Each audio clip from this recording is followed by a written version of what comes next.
Bom dia, Paulo. Bom dia, pessoal aí que tá chegando. Estamos naquela fase de ajustes iniciais, né? Gente, como tá quente aqui.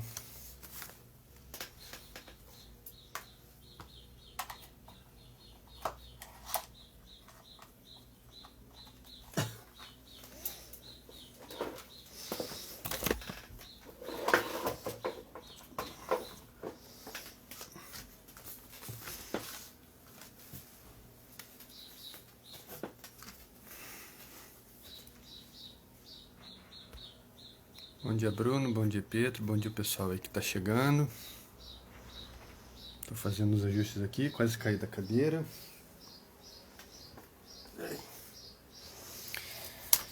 Enfim. Bom dia, pessoal. Aqui é Felipe Moreira, psicólogo e hipnoterapeuta, para mais uma live, mais uma terapia matinal. Mais uma vez dando sequência num pedido que muita gente tem me feito, né? Lembrando que eu já fiz uma live falando sobre os passos, né, de uma sessão de hipnoterapia, de uma sequência de hipnose. E muita gente ainda teve muita dúvida quanto à questão de como receber, de como começar esse trabalho. Eu sei que hoje em dia o que mais tem é grupo de engajamento, grupo de marketing para terapeutas, para psicólogos, né? Então não é esse assunto que eu vou abordar, não. Vou abordar uma coisa mais prática da terapia, da psicoterapia, que é a questão de receber o paciente, a questão de você formular, organizar e elaborar uma boa anamnese, que é uma dúvida que muita gente tem. Muita gente vive me pedindo: modelo de anamnese, qual que é o modelo de anamnese? Gente, a anamnese é uma coisa muito subjetiva do terapeuta. Depende da linha que ele usa, depende do trabalho que ele faz, né? Tem gente que nem usa, propriamente dito, quer dizer, faz anamnese, mas não faz com aquela qualidade necessária. Lembrando que você não está catalogando a pessoa, você não está fazendo aconselhamento, você não está Perdão.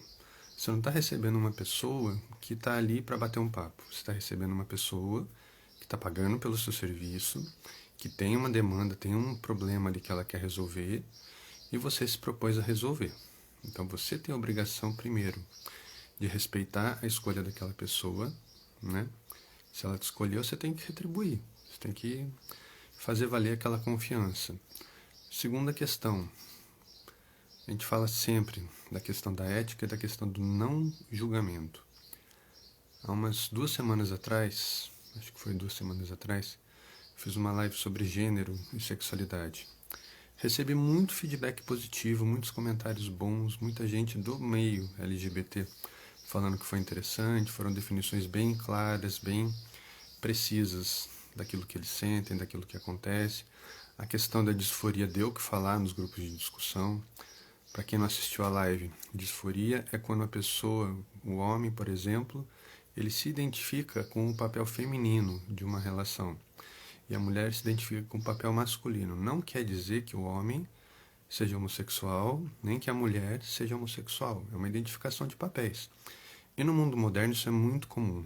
Lembrando, eu vou falar muito por alto o que eu falei naquela live, tá? A gente vive numa sociedade muito marcada no gênero binário. O que é binário? Homem e mulher. Então você tem coisa de homem, coisa de mulher, papel de homem, papel de mulher.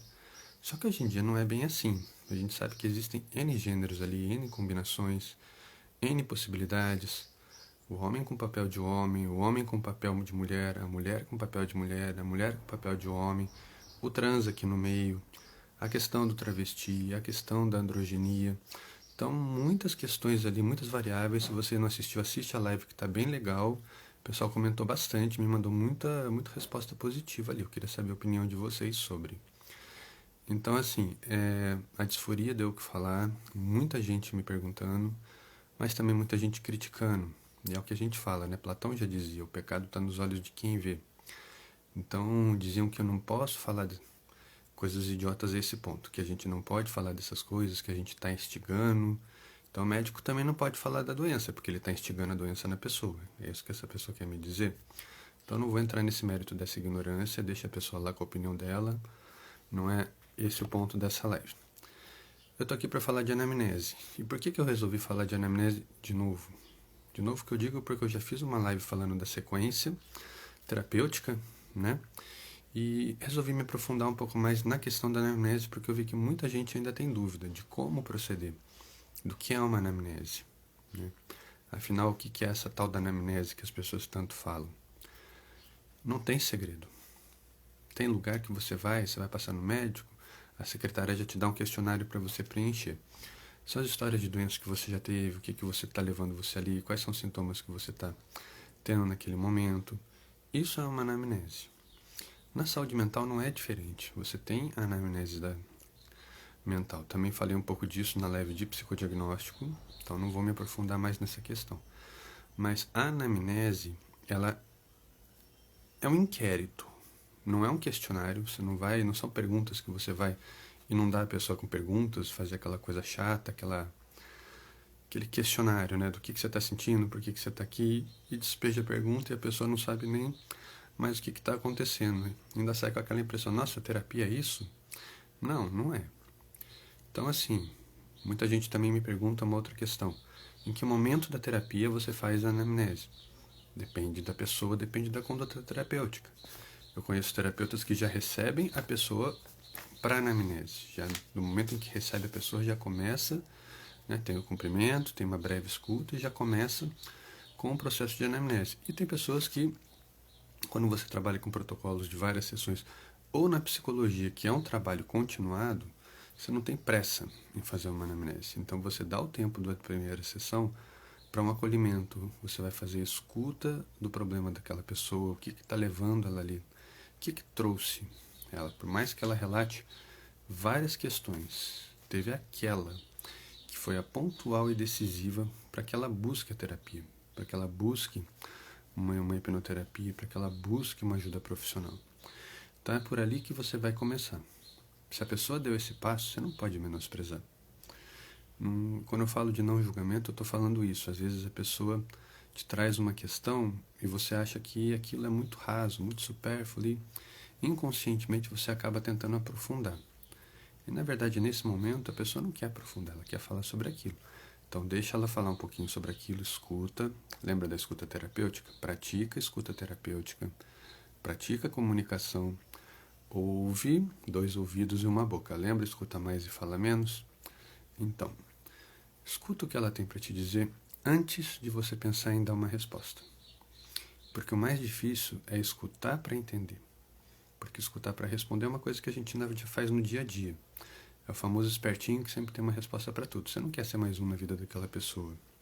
Ou uma pessoa para meter o bedelho, uma pessoa para ficar dando conselho. Conselho ela tem da família, conselho ela tem dos amigos. Ela não está ali para isso. Ela está ali para ser escutada. E ela está ali para que aquela pessoa que escute aquela questão, escute aquele problema, possa ajudar, possa dar uma devolutiva do que ela está sentindo, do que ela está passando. Por que eu falei ali um pouco atrás da questão da disforia? Porque quando eu falei disso na minha live, muita gente me mandou mensagem dizendo: eu acho que eu tenho isso, eu nunca tinha pensado por esse lado.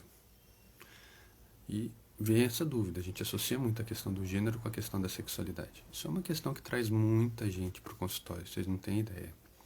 Tenho certeza que vocês terapeutas, vocês psicólogos também observam essa questão. Então, assim, fala para mim um pouco do que leva as pessoas até vocês. Qual é a moda, vamos dizer assim. Quando eu falo moda, eu quero dizer o top das queixas, o top das reclamações, o que uma maior parte das pessoas que te procura leva as pessoas até você. Todo mundo acaba tendo um imã pelo trabalho que faz, pelas coisas que diz, pela disseminação do próprio trabalho terapêutico, da própria clínica. Eu sou procurado por muita gente com a questão da depressão. Para mim, assim, do que eu observo das queixas das pessoas que vêm até mim é o carro-chefe. Tem muita questão de ansiedade, tem muita questão de sexualidade, tem muita questão para emagrecimento, tem muita questão para tabagismo, mas assim, o top de linha das pessoas que me procuram é a depressão. A dificuldade de lidar consigo mesmo, a dificuldade de lidar com as emoções, a dificuldade de sair do buraco, como a gente fala, né? E isso acarreta uma série de questões, isso acarreta uma série de questões ali familiares, dificuldade de comunicação. Se a pessoa for muito nova, pode ter uma dificuldade de aprendizado. Então, quando eu falo escuta terapêutica, eu estou falando isso. entendeu? Eu tô falando de experiência, né, Bruno? A gente traz um pouquinho daquilo que a gente vai pegando. Então, a gente tem que mobilizar o conhecimento das pessoas aí, porque assim, a anamnese é uma coisa que ainda me surpreende ser uma surpresa para muita gente. Me surpreende a falta de habilidade de muito terapeuta veterano, daqueles que se diz aí de ter agenda cheia, de ter muito trabalho, de dar muito curso, de dar muita palestra, isso e aquilo, que faz treinamento disso. E você vai falar de anamnese e a pessoa não sabe nem por onde começar. Então, assim, eu resolvi fazer essa live não no sentido de ensinar do tipo eu sei, você não sabe, mas no sentido que assim, vamos alinhar. Foi bem como eu falei na chamada da live que eu fiz ontem. Vamos alinhar esse saber, né? Eu quero escutar de vocês o que vocês acham dessa questão da anamnese. Vocês usam, vocês não usam? Ela é muito mais um carro-chefe da questão da clínica. Mas as pessoas que fazem qualquer tipo de acolhimento têm em si uma certa anamnese e não percebem. Pode ser uma, duas perguntas, não importa. Como é que você está se sentindo e o que trouxe você aqui hoje? O professor às vezes faz isso em sala de aula. Vê que o aluno não está bem e tenta dar essa levantada de moral. Ótima pergunta, Bruno. Gostei bastante. Isso é uma dúvida que também muita gente traz. Por legislação, todo prontuário ele é arquivado por 5 anos, até 5 anos.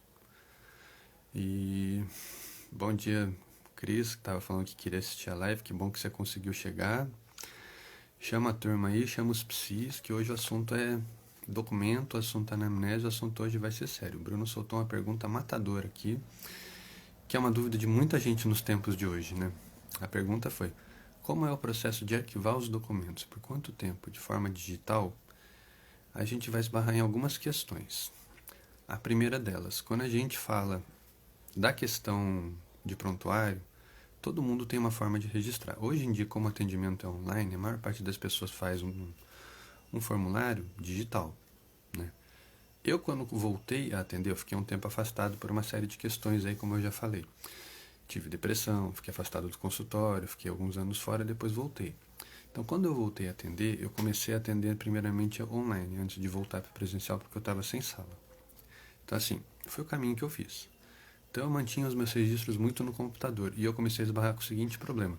Comecei a atender presencial, e eu não tinha aquela habilidade lá de armazenar, de manter o arquivo, né? Tava tudo no computador organizado por pasta, criptografado, com senha, tudo bonitinho. Só que se eu quisesse, por exemplo, estava em algum outro lugar, me dava um insight sobre a conduta de um paciente e queria ler um pouco a respeito. Eu não tinha acesso à minha própria anotação. Porque às vezes eu estava num lugar, ela estava em outro. Ou então eu tinha que chegar em casa, ligar o computador, entrar na pasta, procurar ali o registro. É um trabalho simples, mas é um trabalho chato no dia a dia. E eu sou uma pessoa que gosto muito de ler. Então, entre uma sessão e outra, eu leio toda a sessão anterior da pessoa, todos os registros que eu fiz para me preparar para aquela sessão. Sou eu falando. Tem gente que não dá a menor bola, mas assim, vai para a sessão, não lê, não prepara. Eu tenho o hábito de preparar, eu tenho o hábito de ler a sessão anterior para dar uma aquecida. Então, assim, eu vou falar como eu faço. Eu tenho 2 registros. Eu tenho um caderno onde eu anoto as sessões, mesmo atendendo online. Eu fico com o caderno aqui na minha mão, não estou com ele agora, mas eu fico com ele aqui na minha mão, vou tomando nota. Terminou a sessão, ou eu vou passar aquilo para o computador, hoje em dia menos.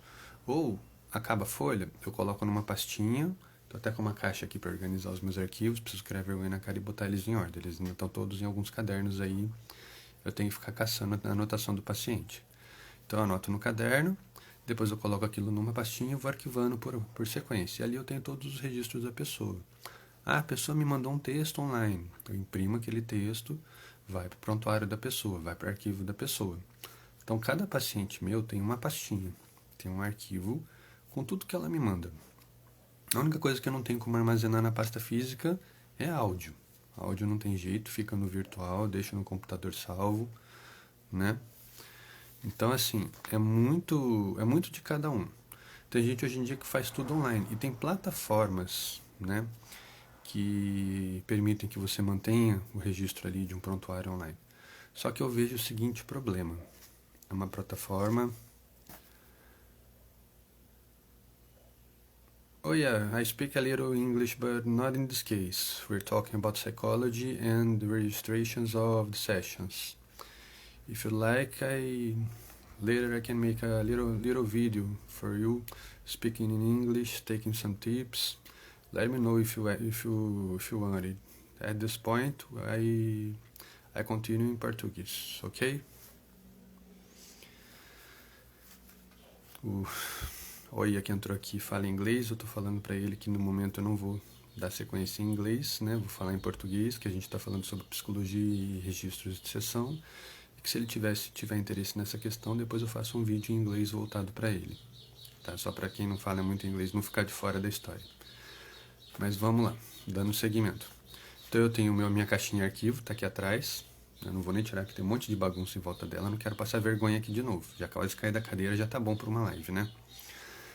Então, eu mantenho o registro físico, né, desses pacientes. Uma outra coisa ainda está no computador.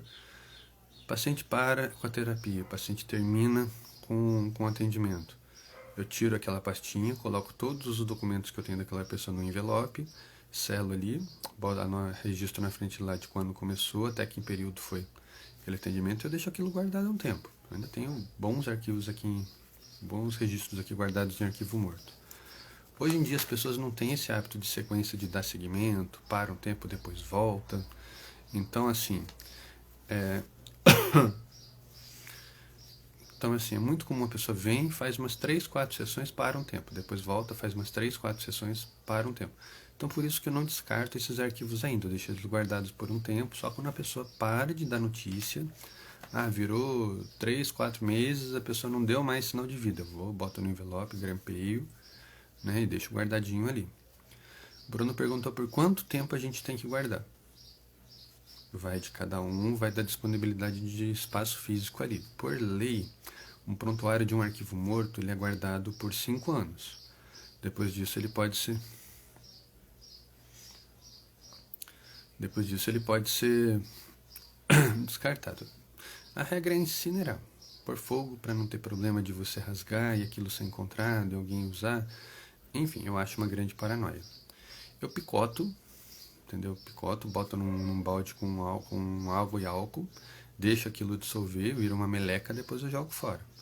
Ou então, se for pouca coisa, eu só rasgo mesmo, bem picadinho, a parte onde tem os registros pessoais da pessoa, eu dou fim mesmo.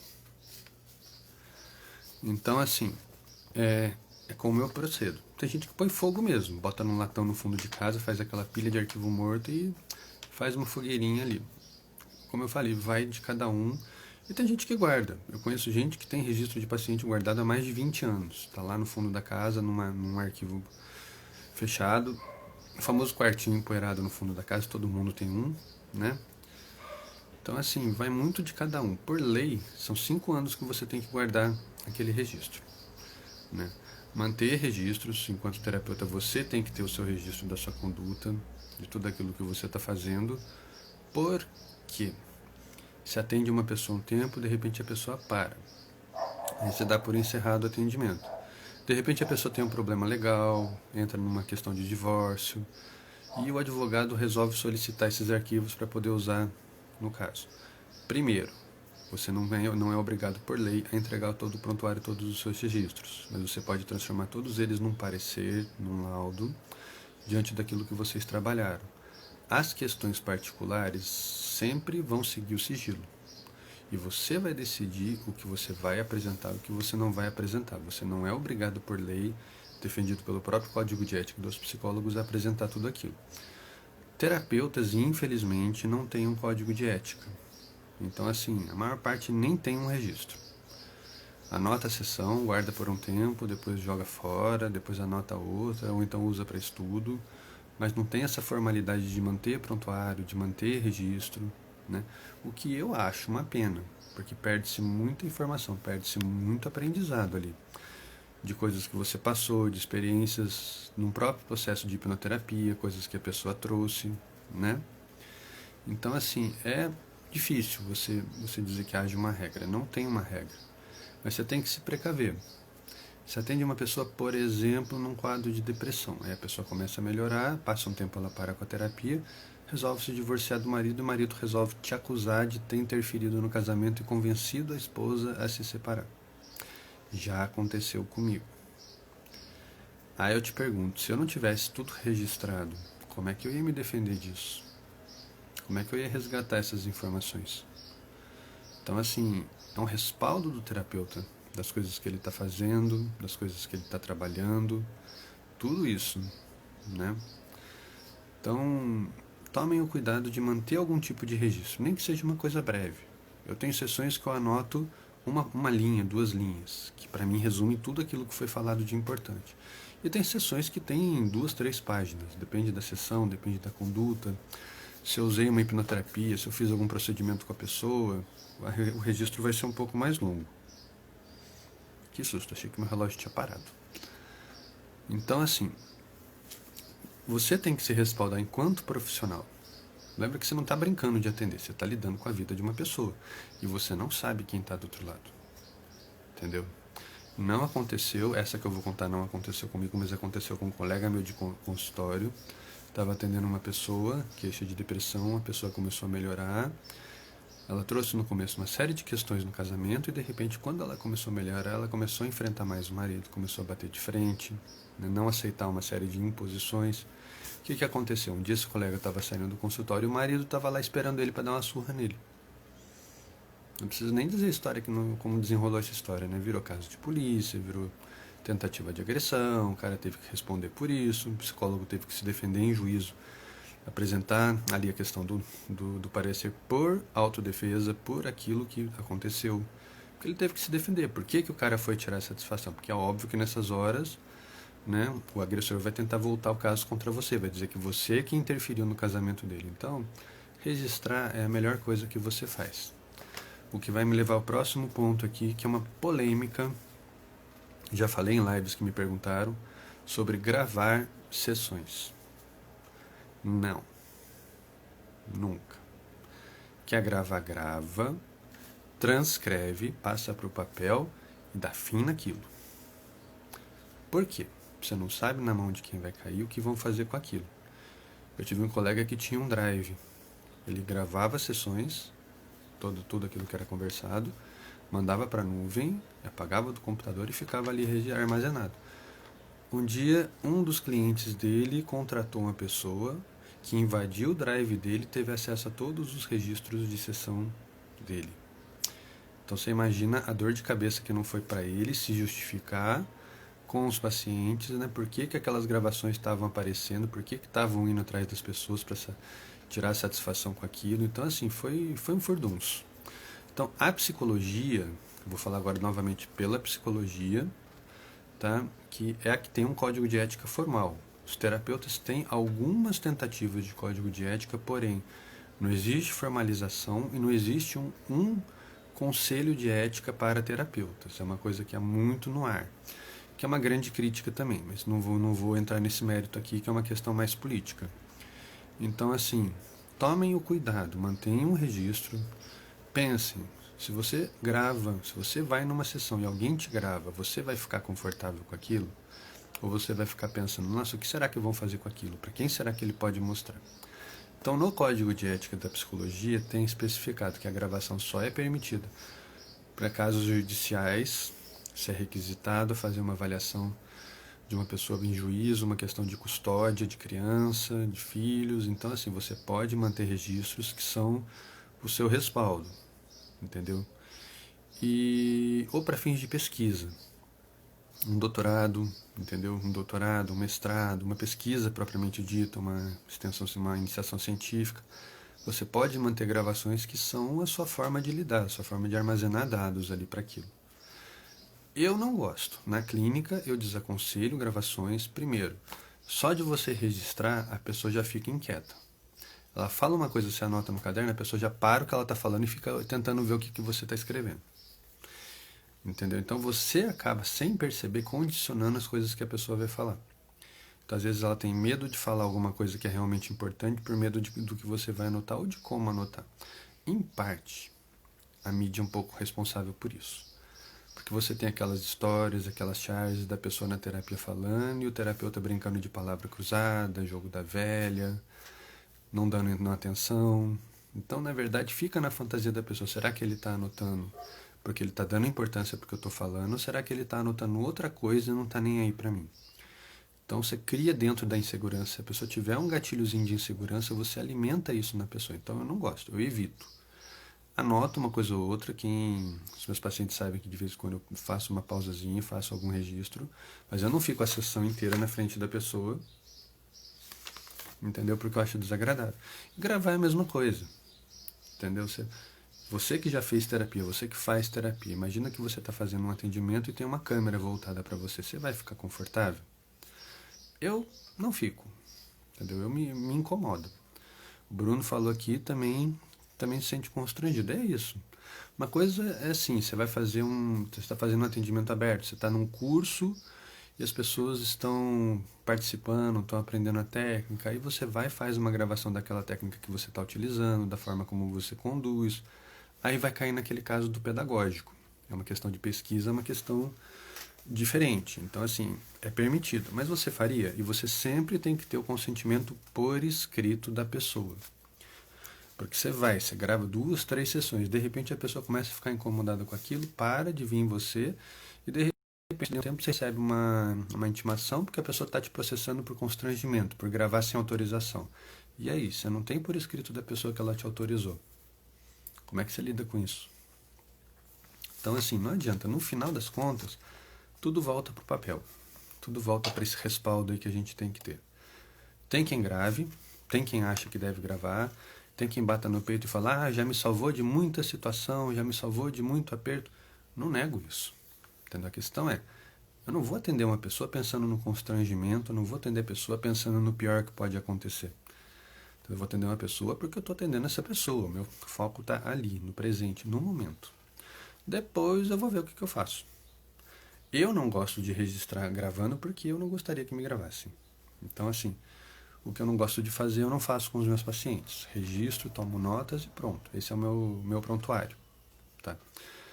Gravar em áudio. Sim, muita gente grava em áudio. Como eu falei, tem gente que grava o vídeo, depois transcreve, ou então tira o áudio do vídeo, da fim na gravação, e armazena dessa forma. E tem gente que grava o áudio, tem gente que nem transcreve. Eu transcrevo. Primeiro porque para mim é uma forma de fazer um exercício mental, fazer uma revisão, tá? Segundo, é uma forma de eu ter aquilo armazenado, de eu ter aquelas informações, para não ter que ficar toda vez, nossa, essa pessoa falou disso nessa sessão, deixa eu escutar a sessão inteira para ver onde foi que a pessoa falou disso. Então, assim, para mim também não é muito funcional. Eu gravo, depois eu passo para o papel, depois a gravação, dou fim, apago. Não me interessa, não tenho esse interesse, né? E, enfim, essa é uma das questões. Quanto à questão, voltando um pouco para a anamnese. Engraçado como o assunto rende, né? Anamnese eu também não uso por escrito. Eu tenho um questionário que eu uso, que é a minha base. Uso essas perguntas, faço essas perguntas. Hoje em dia, no universo online, o que eu faço para ganhar tempo, muitas vezes?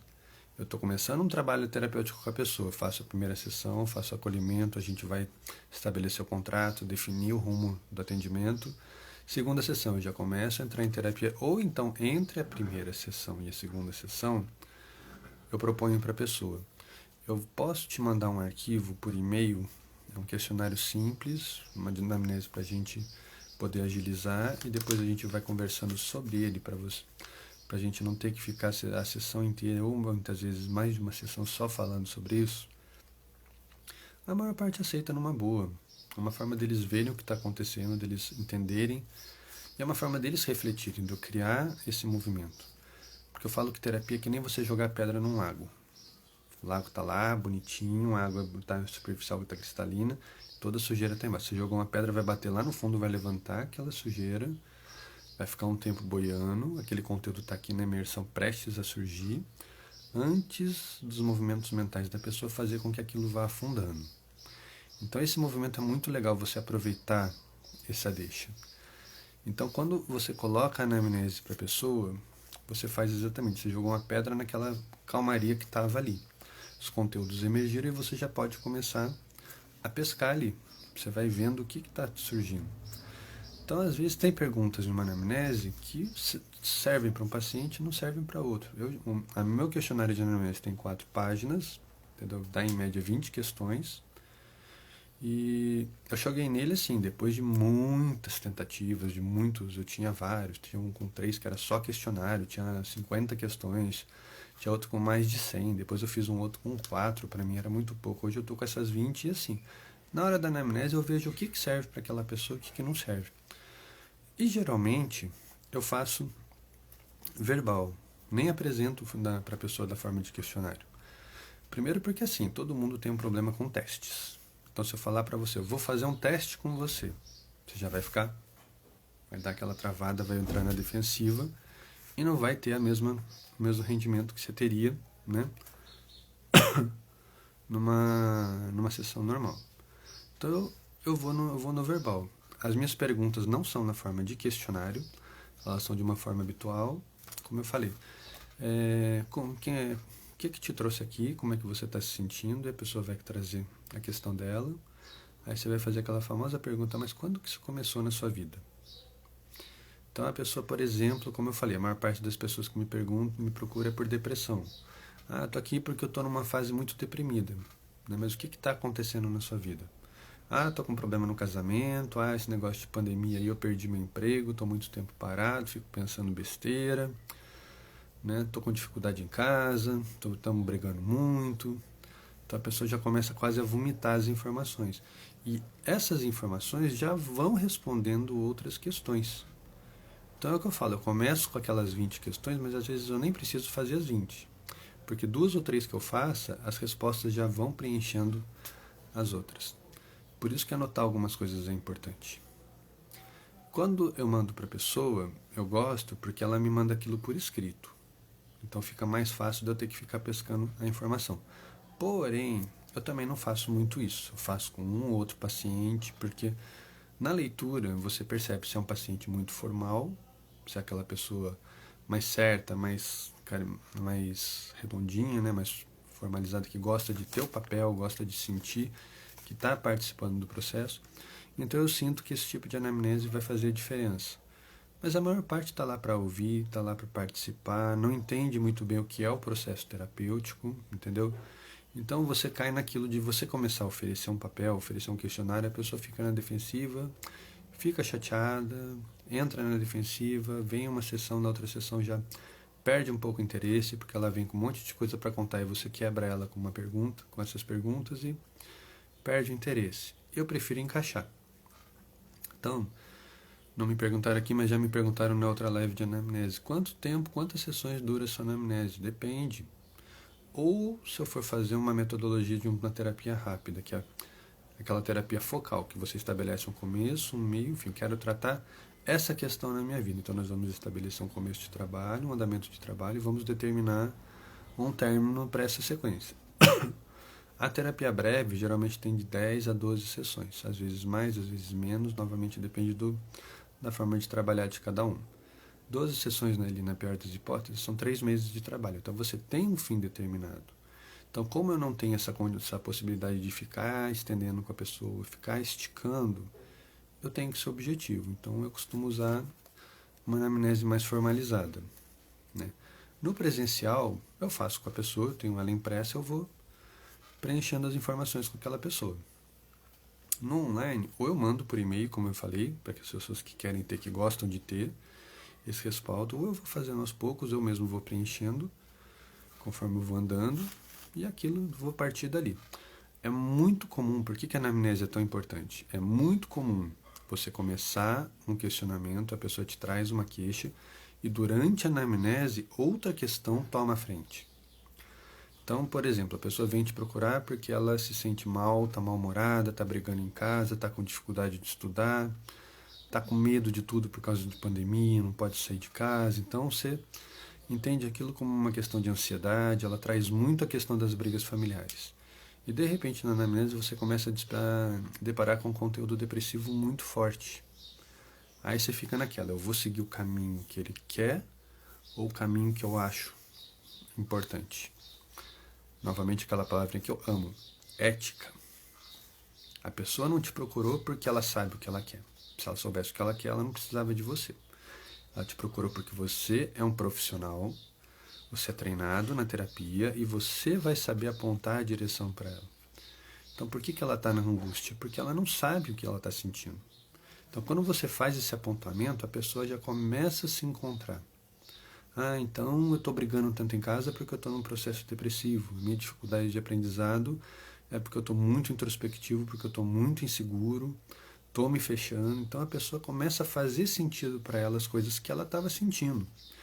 E você sabe o que é interessante? Muitas vezes, perdão, isso começa na própria anamnese.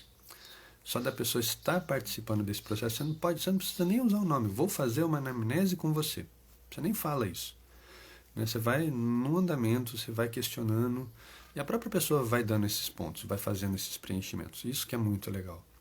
Então, por que a anamnese é importante? Porque ela ajuda o terapeuta a determinar o rumo da terapia, ajuda o terapeuta a entender para onde que ele vai seguir, e ajuda o paciente a clarear o pensamento. Porque ele vem muitas vezes com tanta coisa sobrecarregada aqui que ele quer falar, que ele acha importante, que ele não sabe por onde começar.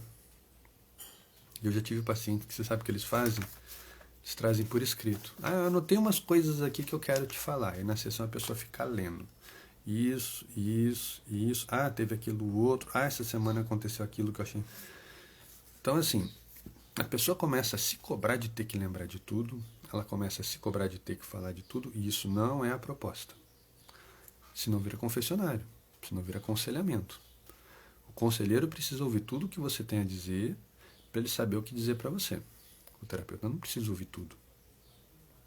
Primeiro porque ele já é treinado em completar as lacunas. Começa por aí. Então, imagina que a percepção não é uma coisa linear. Ela é cheia de quebras, assim. Você vê como se fosse uma grade. Você está olhando as partes vazadas. O terapeuta está olhando as partes cobertas.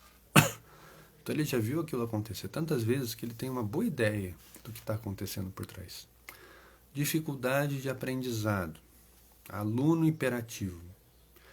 Eu acho que assim, fácil, perdão, por cima, 2/3, se não mais, dos professores que me perguntam, dos pais que me procuram, que os professores trouxeram essa queixa deles, o problema está no professor.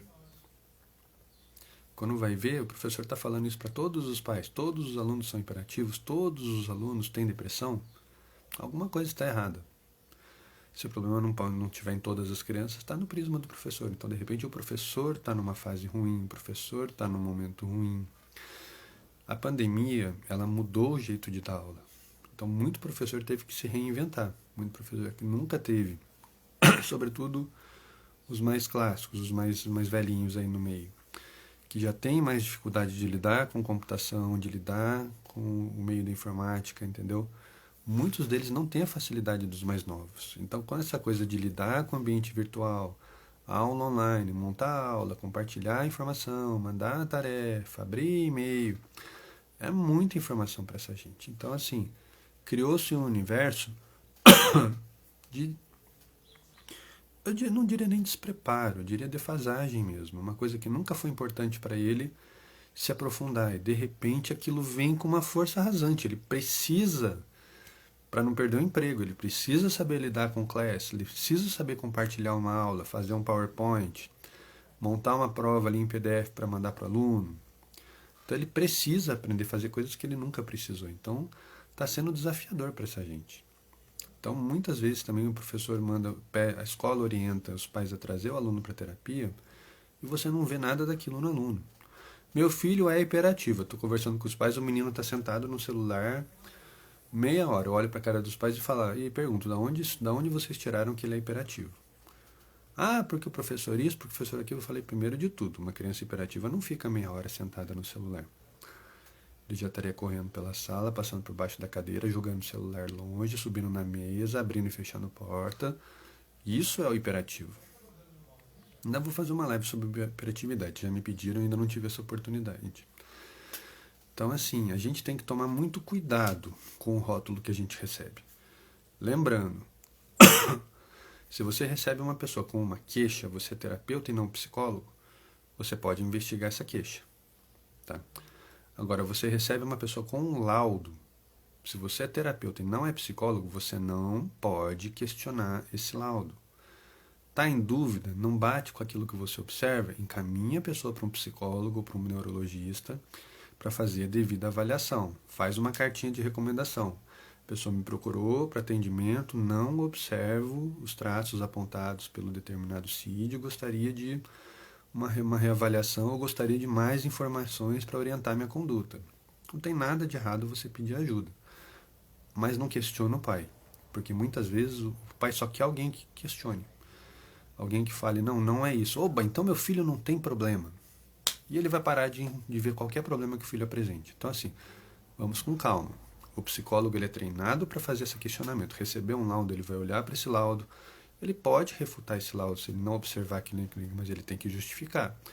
O terapeuta não psicólogo, ele não tem treinamento, ele não tem as ferramentas e não tem o licenciamento, vou falar agora em termos de legislação, ele não tem legislatura para fazer esse tipo de questionamento. Então, assim, se cada um ficar no seu lugar, você tem como todos trabalharem muito bem, um apoiando o outro. Não pode ter essa invasão, essa troca de setores.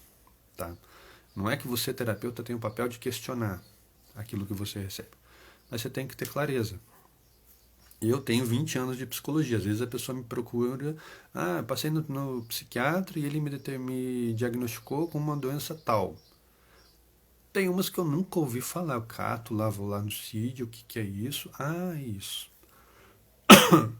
Então, assim, todo ano tem revisões, tem doenças que mudam de nome, tem doenças que se separam, ficam com nomes diferentes. Então, mesmo para um profissional de saúde, os nomes são um pouco complicados, por isso que a gente não se pega neles. Mas, assim, sabendo o que caminho a seguir, fica muito mais fácil.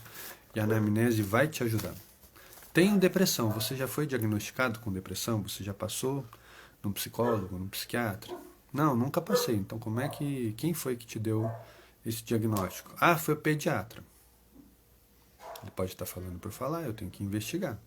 Sou psicólogo? Beleza, vou fazer os testes necessários e confirmar se é realmente uma depressão. Agora, não sou psicólogo, vou lidar com a característica depressiva que está se apresentando. Muitas vezes é o bastante. Lembra que eu falei que às vezes você trabalhando pelos sintomas, a doença vai se desmanchando, vai se desfazendo. Se ela for muito crônica, não vai funcionar. Então você, terapeuta, começou o trabalho, vê que não está indo para lugar nenhum, encaminha essa pessoa para os devidos cuidados. De repente ela precisa de uma medicação, medicou um tempo, volta com você, vai ser um trabalho muito mais gratificante para todo mundo. Você vai trabalhar melhor, a família vai se sentir amparada e o paciente vai se sentir muito melhor pelo respeito que você teve. Tá? Deixa eu só ler aqui a pergunta do Zé. Fugindo um pouco do assunto, a falta de informação ou excesso de informação mal entendidas pode levar... Eu acabei de responder sem ter lido sua pergunta, Zé, é exatamente o que eu falei. Muitos pais não têm autoridade muitas vezes no médico, tem no professor. Então o professor falou, seu filho é hiperativo. O pai vai crescer, vai passar o resto da vida dizendo que o filho é hiperativo porque o professor falou. Aí é como eu falei, você bota a criança ali para se distrair enquanto você está fazendo uma primeira entrevista. Lembrando que crianças e menor de idade, toda primeira entrevista você vai fazer com o responsável ou com o paciente e o responsável juntos. Você nunca começa pelo paciente, isso é uma questão de legislação e com o código de ética. Tá bom? Só um parênteses à parte aqui. Então, assim, tá lá conversando com o pai, com a mãe, quem chegou até você e a criança tá ali quietinha, fazendo atividade, você já sabe, né? Então, o que você tem que investigar? Por que o professor falou que é hiperativo? Vamos pensar nessa criança num contexto escolar. Será que de repente ela agita? Será que tem algum gatilho que tire ela do sério? Eu tive uma criança, 6 anos de idade, 6 para 7 anos, super dotada. Hiperativo, bagunceiro, não sei o quê. Só que quando eu fui fazer uma observação na escola, o que aconteceu? Ela tinha tanta facilidade para atividade que uma atividade que deveria levar 40 minutos das crianças fazendo, ela fazia em 5. O que ela ia fazer o resto dos 35 minutos? Ela não ia ficar parada olhando para uma coisa que ela já fez. Ela vai brincar, vai querer pegar massinha, vai querer correr pela sala, vai querer ajudar um amiguinho, vai querer falar com o professor. Professor, posso beber água? Professor, posso ir no banheiro? Ela não vai ficar parada, é uma criança. Então, assim, a gente tem que ter o cuidado de ver o que acontece. E doenças imaginárias é mais ou menos isso. A pessoa falou, você pegou aquilo para você. Porque muitas vezes você está numa angústia e não sabe o que tem. Alguém fala uma coisa e faz sentido. Pronto, você pega aquilo como verdade. Tá aí o problema. Novamente. Anamnese, gente. Não deixem de fazer. Eu vi uma estatística da Organização Mundial de Saúde. 85% dos tratamentos onde você começa por uma boa anamnese, saiu. uma anamnese bem estruturada, você tem um retorno, uma resposta muito rápida naquele tratamento. Agora, se você não faz uma anamnese, você fica no famoso embromation, você vai fazer um trabalho sem orientação, sem direção, aquilo não vai chegar a lugar nenhum. Então você vai cair naqueles 15% que não tem boas respostas. Tá bom? É isso aí, queridos. Os professores foram pegos de surpresa e não tá fácil para eles. Tá todo mundo tendo que se adaptar. Ai, caramba. Tem empresa que sempre foi muito clássica, nunca gostou do home office, né? E tá tendo que se adaptar. E as empresas estão se surpreendendo o quê? O funcionário não tem que pegar trânsito, não tem que sair 2 horas antes de casa, não tem o estresse da correria de ter que chegar no horário. Então ele acorda com mais disposição, ele tem mais tempo em casa, mais tempo para descansar, é mais produtivo. E as empresas estão percebendo isso, ó, graças a Deus. Então tem muita empresa se reinventando, não só as escolas. João Francisco, 52 anos, me dedico aos estudos da hipnose e hipnoterapia. Formo profissionais terapeutas e tenho tido grandes admirações. A solução está ao encontro da causa e não no sintoma. Concordo. É uma das linhas da questão da regressão é você buscar a causa. São formas de linguagem. De repente a gente está falando a mesma coisa em outro sentido, mas não vou me aprofundar nesse assunto aqui. A gente faz um outro tete-a-tete sobre isso, João. Não existe certo e errado, não existe receita de bolo. Tem gente que vai para o sintoma, tem gente que insiste em buscar a causa logo de cara, tem gente que perde tempo buscando a causa e o problema está no sintoma. Não vou fazer essa leitura aqui, tá? Vou me dar esse direito. São formas de trabalho, não tem certo e errado, cada um tem a sua. Então, só dando uma avançada aqui. Outro elemento muito importante, que é muito negligenciado na anamnese de muitas pessoas que me perguntam: eu tenho um modelo de anamnese, você pode dar uma olhada, ver o que você acha? Eles não têm um histórico familiar.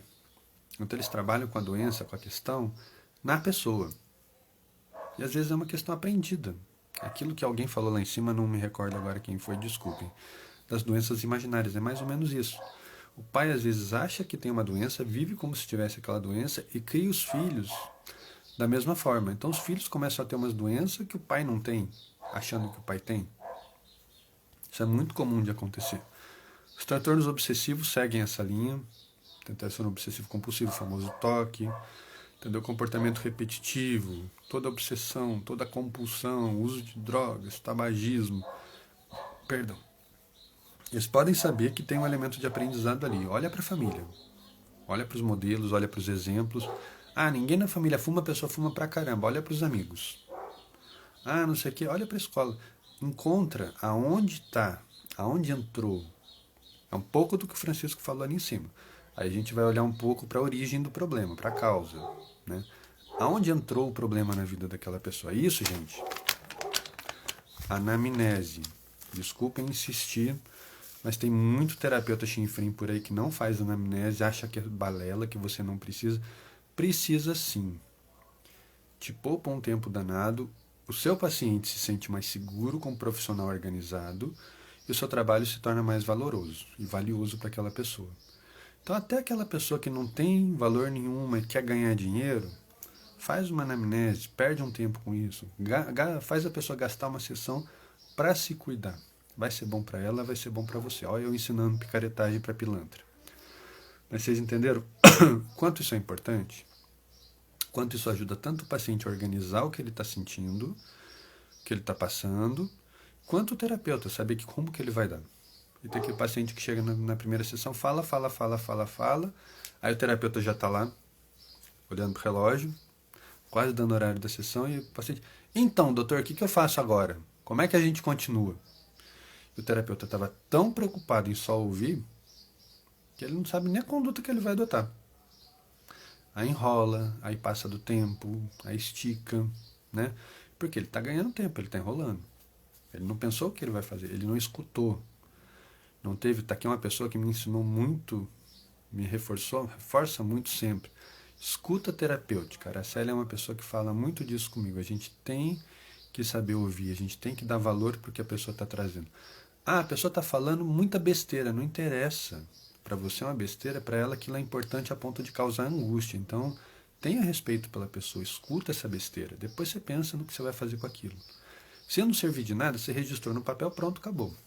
Você perdeu uma linha da sua vida nisso. Agora, a pessoa está perdendo tempos e mais tempos, noites de sono, então valorize isso com a pessoa. Nem que seja para no final você falar, você percebe que isso não tem importância na sua vida, que você já superou essa dificuldade. A pessoa vem tratar um trauma muitas vezes, mas você começa a perceber que o dia a dia dela, ela já enfrentou aquele trauma, ela já está num outro movimento, né? E ela não percebeu. Gente, escuta terapêutica, anamnese. Eu fui trabalhar com uma senhora que tinha muito medo de dirigir. E ela falando, e eu escutando, ouvindo as questões dela. De repente ela falou, porque ontem eu peguei o carro. Aí eu, hã? Eu precisei pegar o carro, meu marido não estava bem, a gente foi para o hospital, passou a tarde lá, depois eu tive que levar ele em casa, ainda tive que sair para comprar remédio. Eu falei, mas a senhora falou que não dirigia? Não, quando precisa eu dirijo. Eu de direção dessa pessoa. Vocês percebem? Ela já resolveu o problema e não percebeu. O foco dela está tanto no eu tenho medo que ela não percebeu que ela já não tem mais medo, que ela já superou aquilo de outras formas. Então, gente, tem que dar importância para o que a pessoa está trazendo. Escuta terapêutica é o melhor acolhimento e o acolhimento por si só já é uma terapia para quem precisa ser ouvido. Exatamente. Às vezes a pessoa não precisa que você fale nada, ela só precisa ter esse espaço para falar. Eu fui procurado uma vez por um terapeuta, não, por um senhorzinho, tinha uns 80 e poucos anos. Ele entrou no consultório, sentou na cadeirinha, olhou para mim e falou, meu filho, eu não sei como é que funciona a terapia porque eu nunca fiz, mas ó, deixa eu falar uma coisa. Eu só preciso falar. Ninguém em casa me escuta, meus filhos, meus netos. Eu posso só falar? Eu falei, pode só falar. Ele me contou uma história de vida tão bonita, mas tão interessante, que eu tava ficando encantado, eu tava quase levantando e dando um abraço nele de alegria, por ele estar me contando tudo aquilo. Então, assim, ele tinha tanta coisa para contar, tanta história para contar, e os filhos não valorizavam, os netos não valorizavam. A geração celular tá falando com você, você, você vai querer almoçar o quê? Mais tarde. É o famoso mais tarde, né? Você já tomou banho hoje? Depois do almoço. Isso já está de noite. Então a pessoa faz uma pergunta, a pessoa responde outra. Os netos, as crianças hoje em dia são todas assim. 5, 6 anos de idade. Eu já estou pegando uma criança de 5, 6 anos de idade que não larga o celular. De pais me procurando porque não sabe mais o que fazer. Gente, quem é o pai? Né? Quem é o pai dessa criança? Tira o celular. Vamos brincar de outra coisa. Então, assim, é complicado. Quem nunca já passou uma sessão inteira chorando? Só chorando. A gente só tem que ter o nosso espaço. E a sessão de terapia é exatamente isso. Ela é para a gente fazer, primeiro, o que a gente não consegue fazer em outro momento. Segundo, entender o que está sentindo. E terceiro, às vezes a gente só quer falar. Não quer que o outro retruque. Eu tive um paciente que ele tanto não queria ouvir, que ele só queria falar, que ele ficava assim. Blá, blá, blá, blá, blá, blá, blá, blá, blá, blá, e falava e contava e não sei o que. Então, deixei ele, é o momento dele. Lembrando que a terapia é uma hora que a pessoa está comprando sua. Então, ela faz com essa hora o que ela quiser. E você depois vai dar o respaldo para a pessoa. Você está melhor, como é que você se sentiu? Foi importante para você? Como é que, o que mudou dentro de você? A maior parte vai falar, nossa, me sinto muito mais aliviado, me sinto muito mais leve, me sinto muito feliz, muito mais feliz. É isso aí, Cris. Tudo que é trazido pelo paciente é importante. A escuta, o acolhimento. Exatamente. Às vezes a gente não tem esse momento no nosso dia, ou acha que não tem, ou faz escondido, faz no banho, faz trancado no banheiro. A gente encontra maneiras, né?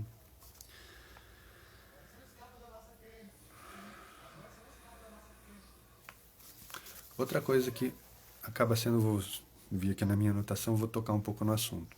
A gente muitas vezes deixa de fazer perguntas por medo de constranger a pessoa, só que a gente está lá para ter essa informação. Deixa eu contar para você. Você é o terapeuta. Lembra? Você é o terapeuta. Você está lá para fazer as perguntas que ninguém mais faz. Então você está atendendo o adolescente do lado da mãe. Você começa a perceber todos aqueles comportamentos característicos de quem está usando droga. Aí você não quer perguntar na frente da mãe para não ter esse constrangimento e a mãe não tocou no assunto e a mãe só falando do filho santinho. Eu posso conversar com seu filho em um momento a sós?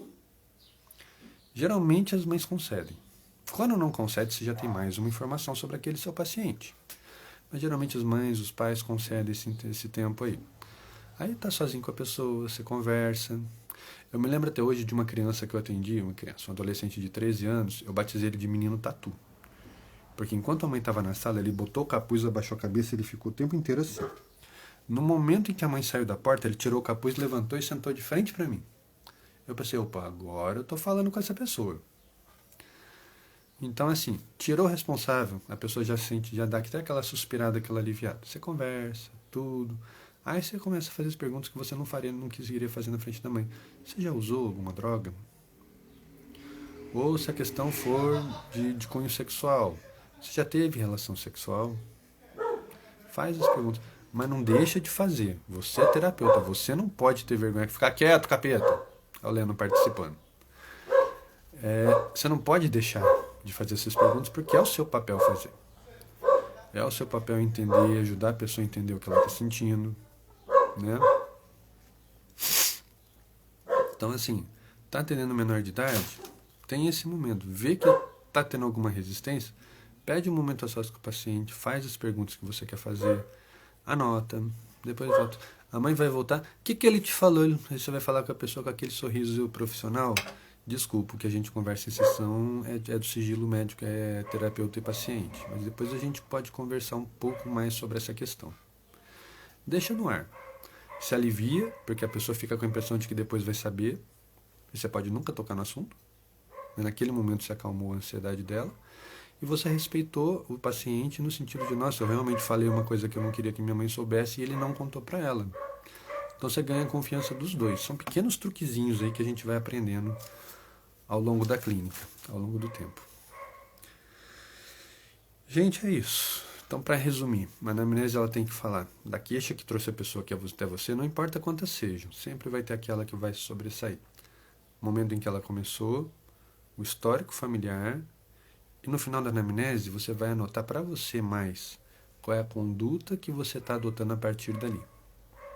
A pessoa chegou, por exemplo, com um diagnóstico. Um diagnóstico formal, veio de um profissional da saúde.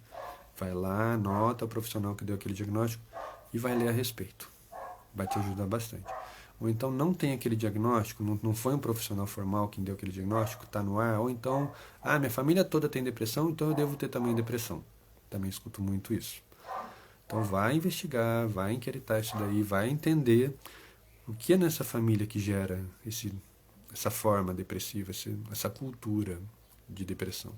Isso também vai te ajudar e está te dando também informações sobre a família e sobre o seu paciente. Tudo na escuta vai te levar para algum lugar. Você só tem que treinar a orelha a ficar quieta. Ficar quieta no sentido de não pensar em resposta. Não se preocupe em responder. Se preocupe em entender. Entendeu? Você vai ter um momento de dar aquela resposta. Você vai ter um momento de devolver isso para o paciente, essa compreensão. Gente, tem uns minutinhos aí, não sei quantos. Daqui a pouquinho o reloginho do Instagram vai aparecer aqui para mim. Vocês têm alguma pergunta sobre a anamnese, sobre a conduta, sobre como começar um processo? Bruno trouxe magistralmente aqui a questão aí dos documentos, está no começo da live, vai ficar guardada. Quem perdeu depois assiste lá para poder acompanhar. Então eu deixo para vocês aí. Alguma questão, alguma dúvida, alguma curiosidade?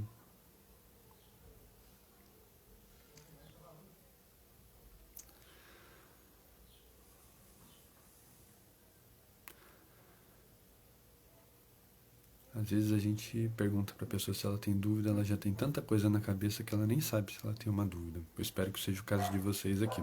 De ter tanta informação que, será que eu entendi? Será que eu não entendi? Não tem problema. Assiste de novo a live, ela vai ficar gravada. Tem muita informação, eu planejei falar algumas coisas sobre a anamnese, acabei falando muito mais, como toda live acontece, né? Já nem gosto de falar. Até o Leno tá falando aqui comigo, mas enfim. Gente, vou me despedindo então, antes que o reloginho me corte no meio aqui. Quero agradecer a todos aí pela presença, pelas perguntas, pelos questionamentos. Foi mais uma live trazida por vocês, um assunto que vocês me pediram para voltar a abordar. né? Com perguntas, com dúvidas. E é assim que vai ser. Toda vez que vocês me trouxerem um assunto que eu achar pertinente, que eu achar muito interessante, eu vou trazer para vocês. Eu vou transformar num vídeo, vou trazer. A minha intenção, conforme eu for tendo tempo, é fazer vídeos um pouco menores ao longo da semana. Eu ainda não consegui, por isso que eu só tô com as lives até agora. Mas tem um tema interessante, manda para mim, que eu vou investigar, vou pesquisar. Se valer a pena render uma live, eu vou fazer. Senão, ou vai virar um texto no meu blog, ou ele vai virar vídeos curtos aí que eu vou começar a fazer. Espero eu muito em breve, tá? Estamos entrando em dezembro, a partir da semana que vem, mês de dezembro, caminhando para o fim de ano. E a próxima live vai ser uma live baseada numa coisa que me perguntam muito. O que a gente pode esperar do próximo ano? A gente está saindo de um ano tenso, de um ano de pandemia, muita coisa acontecendo no mundo, muita expectativa. O que será que vai acontecer? Será que vai ter vacina? Será que não vai ter vacina? Será que vai ter segunda onda? Será que não vai ter segunda onda? É muita coisa acontecendo. Então eu planejei fazer uma live a 1ª de dezembro, semana que vem na terapia matinal número 47, nossa, 47 já, né? Graças a vocês, com as suas perguntas, com seus temas. Então assim, falando nisso, o que a gente pode esperar da gente para 2021? O que a gente aprendeu com esse ano? O que a gente está aprendendo, se é que está aprendendo algo com esse ano? Todo mundo, eu falo que a culpa da pandemia é de todo mundo. Porque todo mundo, em algum momento do ano, eu tenho certeza que perguntou: eu queria tanto tirar um ano sabático para mim. E o mundo resolveu dar para todo mundo um ano sabático, né? Um ano de mudanças. Então, eu falo que a pandemia é um pouco de culpa de todo mundo por conta disso, nessa brincadeira aí. Mas assim, é transformação. A gente tem a oportunidade de ficar em casa, de aprender, de olhar para si, pensar na vida que está levando. Uma live sobre psicodrama. Eu vou pensar no assunto, Zé. Vai ser bem legal. Vou reestudar algumas coisas, né? Que psicodrama é uma das minhas formações, pra gente falar sobre aí. Que ela dá um paralelo muito legal com a hipnoterapia também. Vocês vão ver. Gostei do tema, Zé. Vou, vou pesquisar isso aí com carinho. Então a próxima live vai ser sobre pra gente falar um pouco dessas expectativas, desses sonhos, do que a gente espera pro próximo ano. E todo fim de ano eu sempre falo alguma coisa sobre a depressão do fim de ano. Época de Natal, época de família, das pessoas que estão juntas, das pessoas que não estão mais juntas. E esse ano foi um ano de muita perda para muita gente. Pela família, por amigos, pelo nosso estilo de vida. Então esse ano vai ser muito legal essa live, falando sobre isso. Mas provavelmente vai ser a última do ano, tá bom? Perto ali, ou a última ou a penúltima, perto do Natal. Para a semana que vem, então, o que a gente espera da gente para o próximo ano? O que a gente aprendeu com 2020 e o que a gente está levando para 2021, se é que está levando alguma coisa. Eu conheço muita gente que parece que parou no tempo, está esperando acabar a pandemia para sair do caixãozinho de congelamento lá e voltar a viver. Então é isso, minha gente. Cuidem da anamnese de vocês, elaborem um bom roteiro para vocês. Quem tiver dúvidas, manda para mim. Quem tiver usando um roteiro, quer saber o que eu acho, o que eu mudaria, ou se tá bom, manda para mim que eu vou olhar com muito carinho para vocês, tá bom? Bom dia para todo mundo. Uma ótima quarta-feira, uma ótima semana e espero vocês na próxima edição. Beijo para todos e até quarta-feira, gente.